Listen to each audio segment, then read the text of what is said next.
محمد اہل بیت محمد صلوات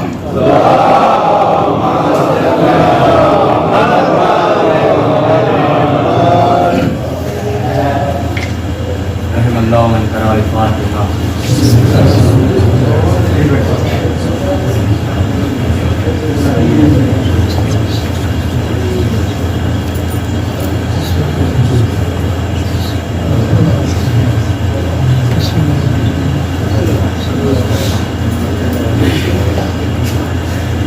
لا حول ولا قوة إلا بالله السميع العليم.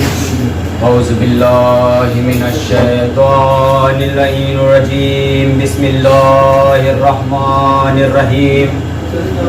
رب اشرح لي صدري ويسر لي أمري واحلل عقدة من لساني يفقهوا قولي.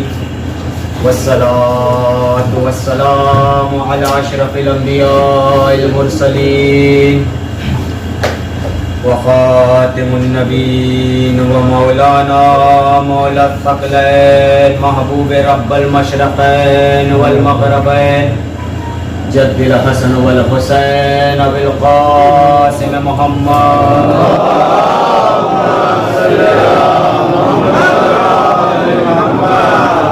وآله الطيبين الطاهرين المعصومين المظلومين المنتجبين المنتخبين ولعنة الله على أعدائهم أجمعين. أما بعد فقد قال زيارة وارثة السلام عليك يا وارث آدم صفوة الله صلوات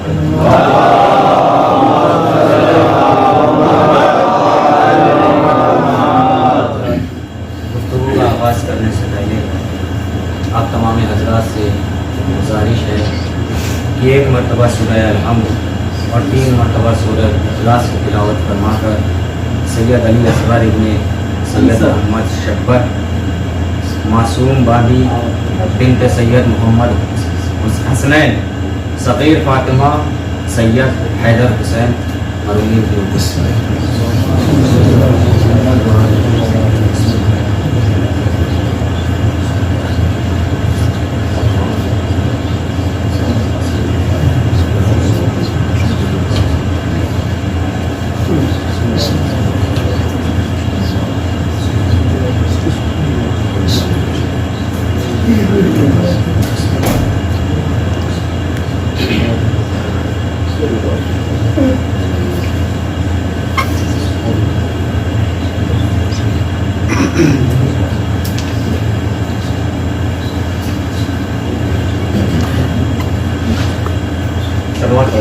مرحوم محمد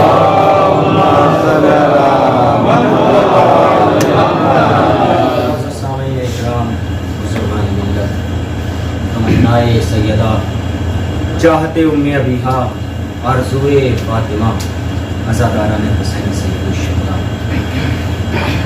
ہر شب جمعہ میں تمام شیعوں کے گھروں میں ایک زیارت کا ورد کیا جاتا ہے جسے ہم زیارتی وارثہ ہیں.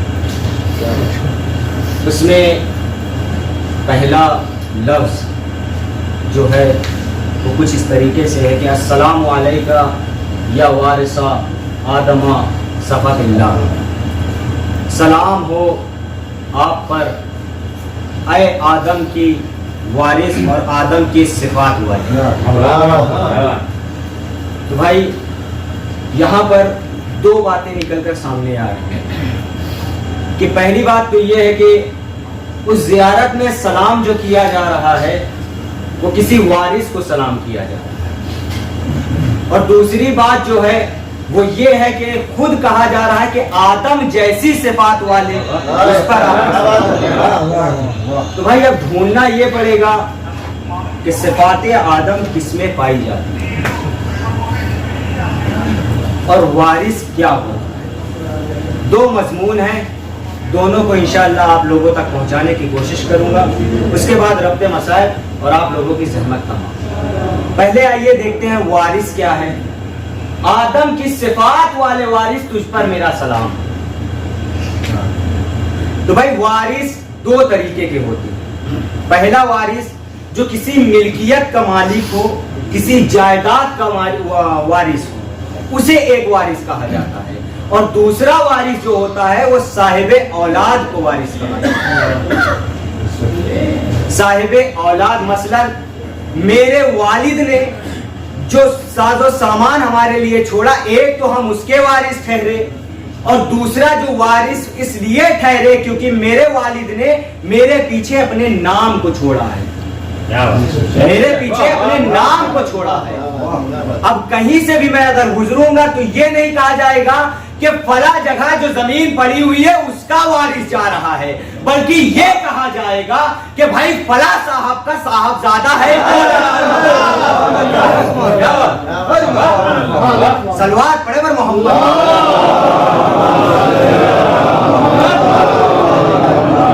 وارث سمجھ میں آ گیا کہ وارث کیا ہوتا ہے۔ اب صفات کو کیسے ڈھونڈا جائے کہ بھائی اس کی جیسی صفات والے کو سلام کیا جائے؟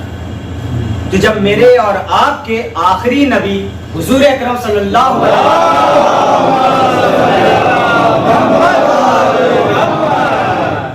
جب آپ صلی اللہ علیہ وسلم نے ایک حدیث کہی کہ زینوا مجالسکم بذکر علی ابن ابی طالب، لنت ذکری ذکر اللہ عن عبادہ، اپنی مجلسوں کو زینت دو علی کے ذکر ہے، علی کا ذکر میرا ذکر ہے، میرا ذکر اللہ کا ذکر ہے، اور اللہ کا ذکر کرنا عبادت ہے۔ اور لوگوں کے دل میں خلش سے پیدا ہوئی، پڑھ کر پوچھا یا رسول اللہ آپ علی سے معتبر آدم جو کہ اس دنیا میں سب سے پہلے خلق کیے گئے، آپ نے یہ کیوں نہ کہا کہ زینوا مجالسکم بذکر آدم، آپ نے یہ کیوں نہ کہا کہ زینوا مجالسکم بذکر نوح، آپ نے یہ کیوں نہ کہا کہ زینوا مجالسکم بذکر ابراہیم، آپ نے یہ کیوں نہ کہا کہ زینوا مجالسکم بذکر اسماعیل، آپ نے یہ کیوں نہ کہا کہ زینوا مجالسکم بذکر موسیٰ، آپ نے یہ کیوں نہ کہا کہ زینوا مجالسکم بذکر عیسیٰ؟ حضور اکرم صلی اللہ علیہ وسلم نے اس شخص کو روکنے کے بعد ایک بات کہی کہ جو صفات ان تمام نبیوں میں پائی جاتی ہے وہ صفات سوائے علی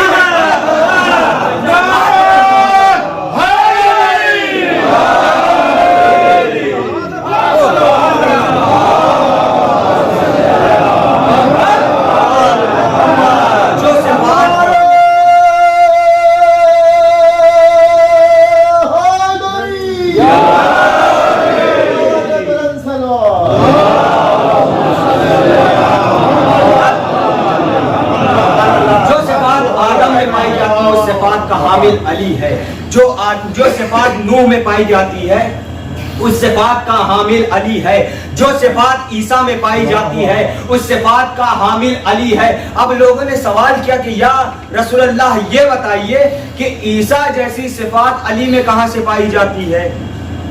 تو بھائی عیسیٰ جیسی صفات کچھ اس طریقے سے علی میں پائی جاتی ہے۔ علی وہ ہمارا امام ہے جس نے مردے کو اپنی ٹھوکر مار کے زندہ کیا ہے اور اپنی زبان سے مردہ کہہ کے مردہ کیا۔ سب کے ذہن عالیہ میں وہ واقعہ رونما ہوگا کہ کیا ہے، ایک ضعیفہ جو لوگوں کے بہکاوے میں آ کر اپنے جوان بیٹے کو تابوت میں لٹا دیتی ہے، لٹانے کے بعد مولا کائنات کے پاس لے کر آتی ہے، کہتی ہے یا علی میرے بیٹے کی نماز جنازہ پڑھا دیجیے۔ ادھر مولا کائنات نے اس ضعیفہ کی طرف دیکھا، دیکھنے کے بعد آواز دی کیا میں اس مردے کی نماز جنازہ پڑھا دوں؟ کیا میں اس مردے کی، ادھر مولا کے منہ سے مردہ نکلنا تھا، جو زندہ آیا تھا وہ مردہ ہو۔ مولا نے جیسے ہی کہا کیا میں اس مردے کی نماز جنازہ پڑھا دوں؟ ضعیفہ نے کہا جی مولا پڑھا دیجئے۔ ادھر مولا نے تکبیرۃ الاحرام کہا اللہ اکبر، لوگوں نے پیچھے سے ہنسنا شروع کیا، دوسری تکبیر کہی ہنسی بلند ہوتی رہی، تیسری تکبیر کہی ہنسی بلند ہوتی رہی، ایسے ہی جب ساتویں تکبیر میرے مولا نے تمام کی، لوگ کہا مار کے ہنسنے لگے، کہنے لگے یا علی آپ تو بڑے بڑے دعوے کرتے تھے کہ میں زمین سے زیادہ آسمان کے راستے سے واقف ہوں، اے علی آپ کو یہ نہیں پتا کہ اس تابوت میں زندہ ہے کہ مردہ؟ تو آپ کیا وعدہ کرتے ہیں؟ کہا چادر ہٹا کے دیکھ۔ اب جو چادر ہٹی تو کیا دیکھا؟ آیا تو تھا زندہ لیکن اب وہ مردہ۔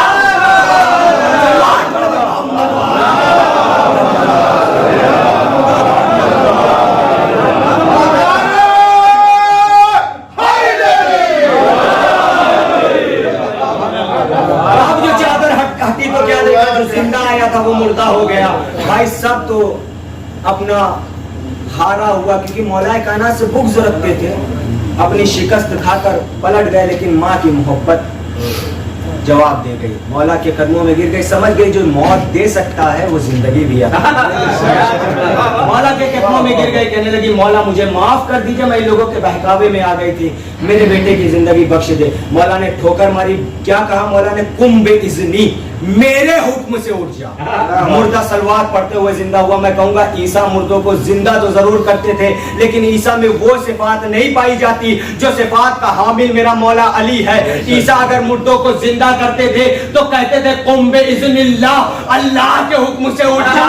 میرا مولا اگر مردوں کو زندہ کر رہے ہیں تو کہہ رہے قم باذنی، میرے حکم سے اٹھ جا۔ صلوات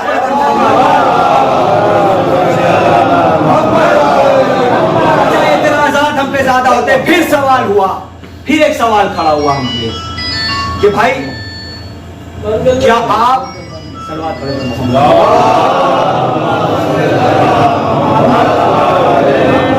کیا آپ علی کو خدا کے مانند سمجھتے ہیں جو علی کا مرتبہ خدا کے جیسا کر دیا کہ علی نے ٹھوکر ماری اور جملہ کہا قم باذنی، میرے حکم سے اٹھ جا؟ تو ان عقل کے اندھوں کو میں ایک بات بتا دوں کہ ہجرت کی شب رسول کے بستر پر علی چین سے سو کے مرضی خدا کو خرید چکے ہیں۔ اب یہ نہ کہو کہ وہ علی ہے جو مرضی خدا کو خرید چکا ہے۔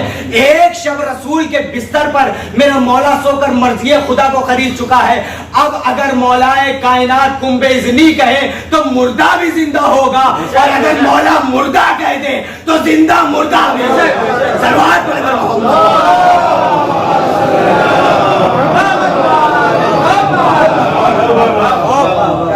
آدم کے جیسی صفات والے تجھ پر میرا سلام۔ اب سمجھ میں آیا کہ آدم کی صفات کون رکھتا ہے، نوح کی جیسی صفات کون رکھتا ہے، ابراہیم کی جیسی صفات کون رکھتا ہے، اسماعیل کی جیسی صفات کون رکھتا ہے، اسحاق کی جیسی صفات کون رکھتا ہے۔ ان لوگوں کے درمیان رسالت ہمارے لیے بشرط افضل ہے، لیکن نبوت سے افضل ہمارے لیے امامت ہے۔ رسالت الگ ہے، نبوت الگ ہے۔ رسالت جو ہے وہ ہمارے آخری نبی پہ ختم ہوئی ہے، جو ان کا دور گزرا ہے اسے ہم رسالت کہتے ہیں، اسے ہم رسالت کہتے ہیں، وہ امامت سے افضل ہے، لیکن نبوت جو ہے وہ امامت سے افضل ہے۔ نبوت میں جو یہ باقی 1,99,999 نبی جو گزرے ہیں یہ نبوت میں شمار کیا جاتا ہے، ان کا شمار رسالت میں نہیں ہوتا ہے۔ اور میں اس کی دلیل بھی دے سکتا ہوں کہ کس طریقے سے امامت نبوت سے افضل ہے، اس کی دلیل بھی میں دے سکتا ہوں۔ جناب نوح علیہ السلام ہے، جناب نوح علیہ السلام ہے، 950 برس کی عمر رہی جناب نوح علیہ السلام۔ لوگ تبلیغ کرتے تھے، اللہ کا پیغام لوگوں تک پہنچاتے تھے، اے انسانوں اللہ کو مان لو، وہ ایک ہے، اس کی عبادت کرو۔ لوگ جناب نوح پر اتنے پتھروں کو برساتے تھے۔ توجہ چاہتا ہوں، منزل آپ کو نبوت اور امامت کی منزل سمجھا رہا ہوں۔ جناب نوح پر اتنے پتھر برساتے تھے، لوگ اتنے پتھر برساتے تھے کہ ان پتھروں کے نیچے آپ چھپ جایا کرتے تھے، اور جب جناب جبرائیل علیہ السلام آتے تو ان پتھروں کو ہٹا کر اپنے پروں کو جناب نوح علیہ السلام کے زخموں پر مس کرتے تھے، تب جا کے وہ زخم ٹھیک ہوتے۔ یہ نبوت ہے۔ یہاں پہ ذرا ٹھہریے، اب آئیے آپ کو دوسری منزل کی طرف لے چلتے ہیں۔ ایک منزل وہ ہے کہ 3 شعبان مولا حسین علیہ السلام کی ولادت، آسمان سے ملائکہ بڑی تعداد میں زمین پر آنے لگے۔ فطرس جو کہ عذاب الہی میں مبتلا تھا، پڑھ کر سوال کیا یا جبرائیل کیا ہوا، کیا قیامت آ گئی؟ کہا قیامت نہیں آئی، بلکہ نبی کے گھر نواسا پیدا ہوا ہے، ہم اس کی مبارکباد دینے کے لیے جا رہے ہیں۔ فطرس عذاب الہی میں مبتلا تھا، اڑ نہیں سکتا تھا، کہا اے جبرائیل مجھے بھی اپنے ہمراہ لے لے۔ جناب جبرائیل نے جناب فطرس کو اپنے ہمراہ لیا، درے رسول پر آئے۔ آنے کے بعد فطرس نے رسول اللہ کی طرف دیکھا، دیکھنے کے بعد آواز دی یا رسول اللہ میرے چھنے ہوئے بالوں پر مل سکتے ہیں؟ کہا جا اپنے کو گہوارے حسین سے مس کر۔ ادھر جیسے ہی گہوارے حسین سے مس کیا، ادھر بالوں پر عطا ہوئے۔ فطرس آسمان کی طرف گھمنڈی سے اڑا۔ لوگوں نے کہا اے فطرس اتنا گھمنڈ نہ کر، ابھی بالوں پر ملے ہیں پھر سے چھن سکتے ہیں۔ کہا یہ وہ در ہے جہاں سے ایک بار عطا کیا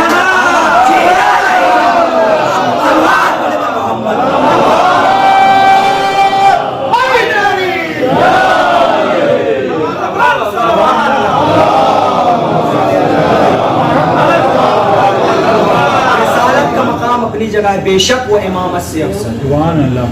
وہ تھی ایک نبوت جو ان پروں سے شفا پا رہی ہے, اور یہ ہے ایک امامت جو انہی پروں کو عطا کر رہی ہے. بہت سے معجزات ہیں. بہرکیف میں اپنے موضوع سے بھٹکنا نہیں چاہتا ہوں. میرا موضوع تھا السلام علیکم یا وارث آدم صفت اللہ, اے آدم کے جیسی صفات والے تجھ پر میرا سلام ہو. تو بھائی سمجھ میں آیا کہ آدم جیسی صفات رکھنے والے کون ہیں, کون ہیں. اور ہے کا لفظ جہاں پہ آتا ہے وہ شمار کیا جاتا ہے جمع میں.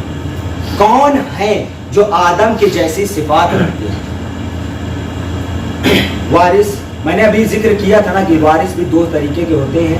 ایک جو ہوتا ہے صاحب اولاد, اسے وارث کہتے ہیں. دوسرا ہوتا ہے ملکیت کا مالک, اسے وارث کہتے ہیں. تو وارث اب بھائی مثلا جو چیز ہمارے والد کی ہے ان کے گزرنے کے بعد اس پر حق جو ہوگا وہ ہمارا ہوگا. توجہ چاہتا ہوں, جو چیز ہمارے والد کی ہے ہمارے والد کے گزرنے کے بعد اب جو حق ہوگا اس پر وہ ہمارا ہوگا. توجہ چاہتا ہوں. خصوصی طور سے ایک صاحب ہیں, مولوی ٹائپ کے تھوڑا صاحب ہیں, انہوں نے دکان کھول رکھی ہے مٹھائی کی, مٹھائی کی دکان کھول رکھی ہے. ان کے پاس ایک طوطا بھی موجود ہے. طوطا جانتے ہیں, سگا, پیرٹ, بہت سے عام جگہوں پہ عام طریقے سے لوگ نام لیتے ہیں اس کا. بہرکیف ہمارے بارہ بنکی میں جو ہے اسے طوطا کہا جاتا ہے. بھائی ایک طوطا ہے ان کے پاس میں رکھا ہوا ہے. ایک شیعہ صاحب پہنچے دکان پہ, السلام علیکم. وعلیکم السلام جناب, 1 کلو مٹھائی تول دیجیے. انہوں نے مٹھائی تولی. مٹھائی تولنے کے بعد ان کے ہاتھ پہ رکھی, کہا صاحب یہ مٹھائی. کہنا پیسے کتنے ہوئے. وہ صاحب کے بولنے سے پہلے طوطا بولا بھائی اتنے روپے ہو گئے. اب یہ شیعہ صاحب تو یہ کہنے لگے بھائی واہ, آپ کے بعد اس کرسی کا وارث جو ہے یہ آپ کا طوطا بن سکتا ہے. توجہ چاہتا ہوں, توجہ خصوصی طور سے. آپ کے مرنے کے بعد اس کرسی کا وارث جو ہے یہ طوطا بن سکتا ہے. کہنا عجیب ہے مکانہ گفتگو آپ کر رہے ہیں جناب, میں ایک ٹھہرا انسان اور یہ ایک پرندہ, میرے مرنے کے بعد یہ کیسے طوطا وارث کیسے ہو سکتا ہے. کہنے چلیے اچھا چھوڑیے. انہوں نے پیسے دیے. پیسے دینے کے بعد جیسے انہوں نے حساب کیا کتنے بچے, ان کے بولنے سے پہلے پھر طوطا بولا بھائی اتنے بچے. اب یہ بولنا تھا, پھر وہ صاحب ایک جملہ پھر کہا بھائی اب تو ہمیں پکا یقین ہو گیا کہ آپ کے مرنے کے بعد یہ طوطا آپ کی کرسی کا وارث ہو سکتا ہے. وہ گفتگو کرتے کرتے ایک مرتبہ صاحب جو تھے مٹھائی والے, ان کے چہرے پر غیظ آ گیا. غیظ آنے کے بعد کہنے لگے آپ احمقانہ گفتگو کیے ہی جا رہے ہیں, بھائی میرے مرنے کے بعد یہ طوطا کیسے وارث ہو سکتا ہے. کہا جس طریقے سے رسول کی رحلت کے بعد کوئی اور ممبر رسول نہ وارث ہو گیا. بھائی رسول نے خود کہہ دیا انا اول ما خلق اللہ نوری انا والی من نور واحد. بھائی جب نور اس دنیا سے گیا ہے تو نور کی جگہ نور ہی آئے گا نا. کوئی کاٹی کہاں سے آ گیا. سلوات پڑھے پر محمد.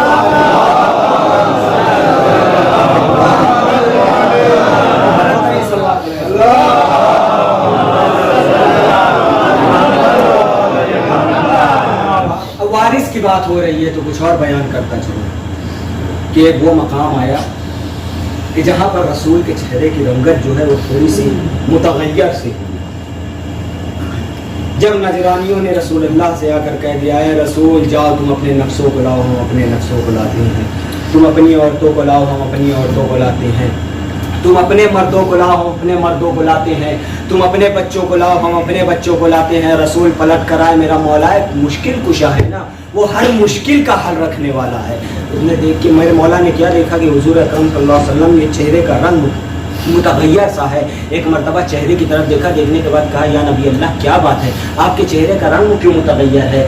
جناب رسول اللہ نے کہا اے علی آج تک میں کبھی پریشان نہیں ہوا, لیکن آج نجرانیوں نے ایسی شرط رکھی ہے جس کی وجہ سے میں پریشان ہو گیا ہوں. کہا یا رسول اللہ آپ بیان کریے کہ شرط کیا ہے. کہا انہوں نے کہا تم اپنے نفسوں کو لاؤ, اپنے نفسوں کو لائیں گے. تم اپنی عورتوں کو لاؤ, اپنی عورتوں کو لائیں گے. تم اپنے مردوں کو لاؤ, اپنے مردوں کو لائیں گے. تم اپنے بچوں کو لاؤ, ہم اپنے بچوں کو لائیں گے. اور لانے کے بعد اسی میدان میں ایک دوسرے پر عذاب بھیجیں گے. جس کا جو سچا ہوگا اس کا عذاب مکمل ہوگا, اور جو جھوٹا ہوگا وہ جل کر نست و نابود ہو جائے گا. رسول نے کہا یا علی میرے پاس نفس تم سے بہتر کوئی نہیں, یا علی میرے پاس مرد تم سے بہتر کوئی نہیں, یا علی میرے پاس عورت فاطمہ جیسی کوئی نہیں. علی میں پریشان اس لیے ہوں کہ میرے پاس بچے نہیں ہیں. ایک مرتبہ حسنین کو علی نے پکڑا, پکڑنے کے بعد آگے کیا, کہا یا رسول اللہ حسنین ہاتھ سے آپ کے ہوئے, میں عباس کو مانگ لوں. حسنین ہاتھ سے آپ کے کے ہوئے میں عباس کو مانگ لوں گا. اور یہی وجہ تھی کہ جب صفین کے میدان میں میرے مولا نے ایک مرتبہ آواز دی کہ میں چاہتا ہوں کہ آج میرا بیٹا جنگ کرے, میں چاہتا ہوں کہ آج میرا بیٹا جنگ کرے. امام حسن اور امام حسین بڑھ کر آگے آئے. آنے کے بعد کہنے لگے بابا کیا ہم جنگ کرنے جائیں؟ علی نے مسکرا کر کہا ہے بیٹا حسنین, مباہلے کے والدین سے میں نے تم کو رسول کا کہہ دیا ہے, میں چاہتا ہوں میرا بیٹا عباس جنگ کرے. مولا عباس کھڑے ہوئے, کھڑے ہونے کے بعد کہتے ہیں بابا میں جنگ کروں گا لیکن میرے جنگ کرنے کی کچھ شرائط ہیں. بابا میری جنگ کرنے کی کچھ شرطیں ہیں. توجہ چاہتا ہوں خصوصی طور سے جو مولا عباس کو معصوم نہیں سمجھتے ہیں نا, جو ان پر اعتراض کرتے ہیں کہ میرے مولا عباس معصوم نہیں تھے, ان کے لیے ایک بات بیان کر دوں کہ 14 جو ہے وہ مکمل ہے, 14 جو ہے وہ مکمل ہے. میرے نبی نے حدیث کیا کہی ہے؟ اولنا محمد, اوسطنا محمد, آخرنا محمد, کلنا محمد. اب آپ ہم کو 14 کی وسط دکھائیے کہاں پہ نمایاں, کیا بات, 14 کی ہم کو وسط دکھائیے کہاں پہ ہے. وسط کہتے ہیں بیچ والے. بھائی اگر 14 کی وسط دیکھیں گے تو 7 ادھر ہو گئے, 7 ادھر ہو گئے, وسط کہاں پہ ہے؟ میرا مولا میرا نبی جو کہہ رہا ہے کہ اولنا محمد اوسطنا محمد جو ہے وہ عباس کے لیے, بغیر عباس کے کوئی چیز مکمل نہیں. میرے مولا عباس کہتے کہ چاہتا ہوں میں آج بابا میں جنگ کروں گا, میری جنگ کرنے کی کچھ شرائطیں ہیں. بابا کہنے لگا بتا کے کہا عباس تیری کیا شرطیں ہیں؟ کہا بابا میری شرط یہ ہے کہ آپ ابا اپنی دے, کبا اپنی دے, گھوڑا اپنا دے, تلوار اپنی دے, ردا اپنی دے, دعا اپنی دے. مولا نے کہا جا عباس ابا تجھے اپنی دی. توجہ چاہتا ہوں, آئے جا عباس ابا تجھے اپنی دی, کبا تجھے اپنی دی, گھوڑا اپنا دیا, تلوار اپنی دی, دعا کی تجھے ضرورت نہیں, تو اس کی دعا ہے جسے فاطمہ نے مانگا. یہ وہ دعا ہے جسے فاطمہ نے مانگا. اور یہ انشاءاللہ کبھی موقع ملا تو آپ لوگوں کے درمیان ضرور بیان کروں گا کہ جناب فاطمہ نے, ابھی لوگ سوال کریں گے کہ بھائی جناب عباس جو تھے وہ جناب ام البنین کے فرزند تھے, تو جناب فاطمہ نے کیسے دعا مانگی؟ کبھی موقع ملا تو انشاءاللہ ضرور بتاؤں گا کہ مولا عباس کے لیے جناب فاطمہ نے کس طریقے سے دعا کی. مولا عباس ایک مرتبہ میرے مولا علی نے مولا عباس کو تیار کرایا. مولا عباس تیار ہوئے, جنگ کی طرف بڑھے. جنگ کی طرف جیسے میرا مولا گھوڑے پر سوار ہو کے جنگ کی طرف بڑھا, میدان کی طرف بڑھا, لوگوں نے دیکھا, دیکھنے کے بعد بھاگنا شروع کیا. کہا بھاگو علی آئے, بھاگو علی آئے, بھاگو علی آئے, بھاگو علی آئے. لوگ بھاگتے جاتے, کہتے جاتے بھاگو علی آئے. ایک کو مولا عباس نے پکڑا, پکڑنے کے بعد کہا کیا کہا تو نے؟ کہا بھاگو علی آئے. کہا پھر سے کہے, کہا بھاگو علی آئے. کہا پھر سے کہے, کہا بھاگو علی آئے. کہا پھر سے کہے, کہا بھاگو علی آئے. ایک مرتبہ وہ شخص گھبرا گیا, کہنے لگا اے علی تو اپنے آپ کو بار بار علی کیوں کہلوا رہا ہے؟ کہا میرا نام عباس ہے, تو مجھے علی کہہ رہا ہے, مجھے بڑا مزہ آ رہا ہے. میرا نام عباس ہے, تو مجھے علی کہہ رہا ہے, مجھے بڑا مزہ آ رہا ہے. 7 جوان بھائی مولا عباس کے سامنے آ کر کھڑے ہو گئے, بہادر, جن کے دبدبے کچھ ایسے تھے کہ لوگ ان کے سامنے جانے سے گھبراتے تھے, تھراتے تھے ان کے سامنے جانے سے. میرے مولا کے سامنے 7 سپاہی آ کر. آخر میں جناب عباس کی فضائل کیوں پڑھ رہا ہوں؟ کیونکہ ابھی آپ کو ایک روایت سناؤں گا نا جس کے اوپر جناب ام البنین کو بہت بھروسہ تھا, میں اس لیے یہ روایت فضائل مولا عباس کے پڑھ رہا ہوں. 7 بھائی آ کر کھڑے ہو گئے.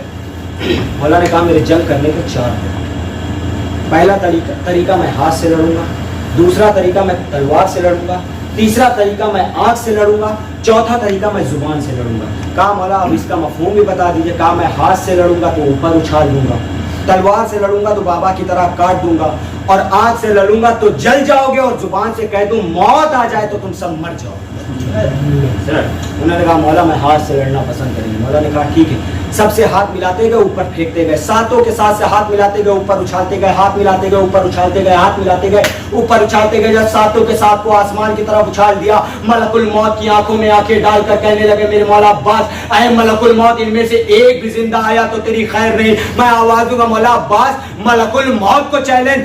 آواز آئے گی شاید اے نادان ذاکر, میں نے ملک الموت کو ایسے ہی چیلنج نہیں کیا, بلکہ یہ ملک الموت وہ ہے کہ جس کا مالک جو ہے وہ میرے بابا کا شاگرد ہے.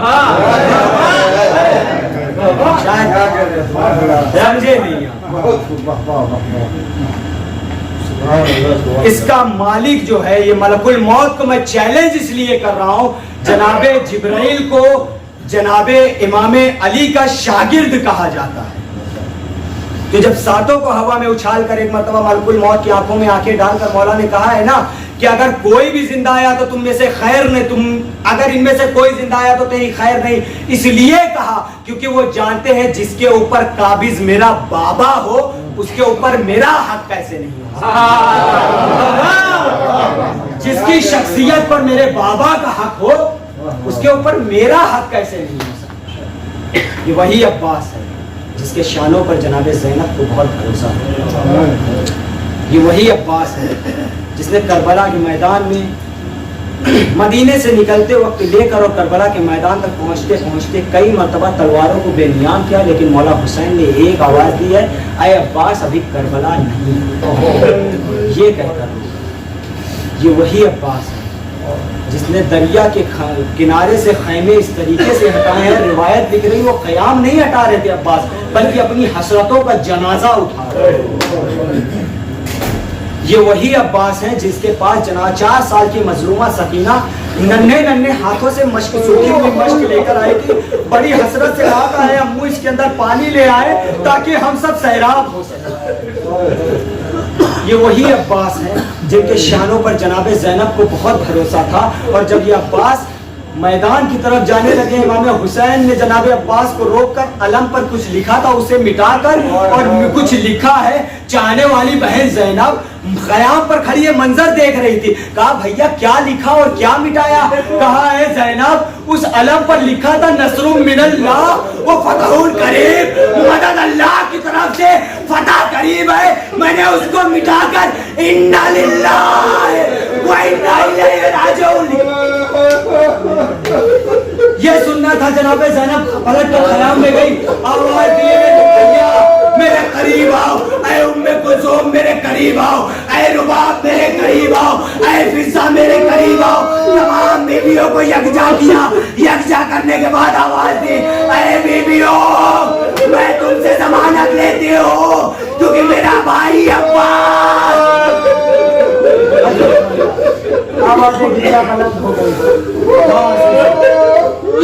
آج روایت اس کی ہے جس نے کربلا کے میدان میں اپنا سب کچھ لٹا دیا.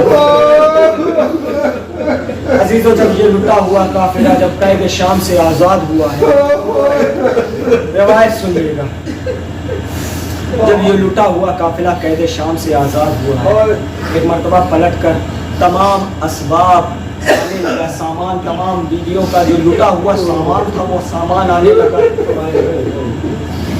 ایک وہ مقام آیا کہ جناب زینب کی چادر آئی بڑھ کے جناب تمام بیویوں کی چادر آتی گئی، چادر بڑھ کے لیتی گئی. ایک وہ مقام آیا کہ 2 ننھی سی بالیاں آئیں،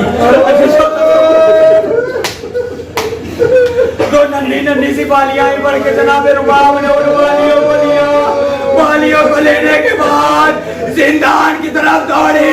ارے قبر سکینہ پر پہنچی، آواز دی ہے سکینہ تجھے تیری بالیوں اور چادر کی بڑی حسرت تھی نا.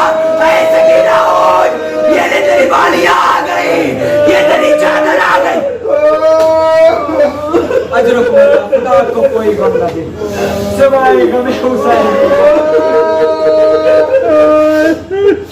جناب رباب جناب سکینہ بنت الحسین کی قبر پر بیٹھی گریہ کر رہی تھی نا، تو ایک مرتبہ سید سجاد قریب آئے. آنے کے بعد کہتے ہیں اے اماں رباب چلیے ہم کو آزادی مل گئی، اب اپنے وطن چلتے ہیں. اے اماں رباب اٹھیے چلیے وطن چلتے ہیں. ایک مرتبہ جناب رباب نے جناب سید سجاد کی طرف دیکھا، دیکھنے کے بعد آواز دی ہے بیٹا سید سجاد اب میں وطن جا کے کیا کروں گی، میرا سب کچھ یہاں مقتل میں ہے. ارے میں وطن میں کیا کروں گی، میرا والی و وارث حسین کربلا کے میدان میں، ارے میرا اصغر کربلا کے میدان میں، اور میری بھتیجی میری بیٹی سکینہ ارے شام کے زندان میں. اے سید سجاد میں وطن جا کر کیا کروں. اجرکم اللہ، خدا آپ کو کوئی غم نہیں سوائے غم حسین. ابھی میں نے جملہ کہا تھا نا کہ میں جناب عباس کے مسائل کس لیے پڑھ رہا ہوں، فضائل کس لیے پڑھ رہا ہوں. یہ آپ کو ایک جملہ سنانا ہے جناب عباس کا، سنیے گا عزیزو. جب یہ لٹا ہوا قافلہ سرحد مدینہ پر پہنچا تو ایک مرتبہ راوی سے کہا گیا، منادی سے کہا گیا کہ جا کر